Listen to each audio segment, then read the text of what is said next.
ശത്രുക്കൾക്ക് പോലും ഈ ഒരു ഗതി വരുത്തരുത് കേട്ടോ. എന്താണെന്നുള്ളത് ഈ വീഡിയോ മൊത്തം കാണുമ്പോൾ നിങ്ങൾക്ക് മനസ്സിലാവും. കഴിഞ്ഞ വീഡിയോയിൽ ഞാൻ പറഞ്ഞിട്ടുണ്ടായിരുന്നു തിരുവനന്തപുരത്തേക്ക് പോകുക എന്നുള്ളത്.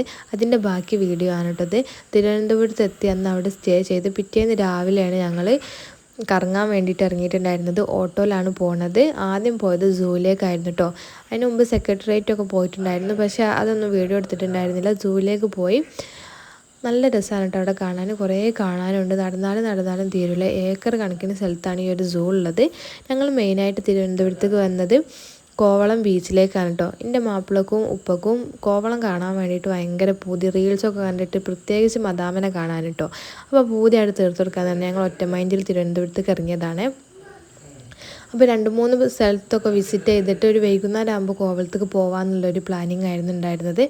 അപ്പോൾ ഈ ഒരു പാലസ് സൂവിൻ്റെ അടുത്തുള്ളൊരു പാലസാണ് കേട്ടോ. നല്ല രസമാണ് കാണാൻ. കുറേ വിഗ്രഹങ്ങളും പുരാതന വസ്തുക്കളൊക്കെ ഉണ്ട്. അവിടെ വീഡിയോ എടുക്കാൻ പറ്റില്ല, ഫോട്ടോ ഞാനിവിടെ കൊടുക്കുന്നുണ്ട് കേട്ടോ. അതിനുശേഷം ഫുഡ് കഴിച്ചിട്ട് ഞങ്ങൾ ബസ്സിലാണ് കോവളത്തേക്ക് പോയിട്ടുണ്ടായിരുന്നത്.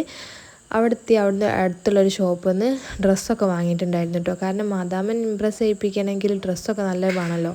അതിൻ്റെ ഒരു മൈൻഡ് സെറ്റിൽ ഞാനൊന്നും വാങ്ങിയില്ല. എൻ്റെ ഉപ്പയും മാപ്പിളൊക്കെ വാങ്ങിയിട്ടുണ്ടായിരുന്നു. പക്ഷെ മദാമയും ആരും തന്നെ ഉണ്ടായിരുന്നില്ല കേട്ടോ. സീസൺ ടൈം അല്ലായിരുന്നു. അപ്പോൾ അവിടുന്ന് കുറച്ച് ഫുഡും വാങ്ങി ഞങ്ങൾ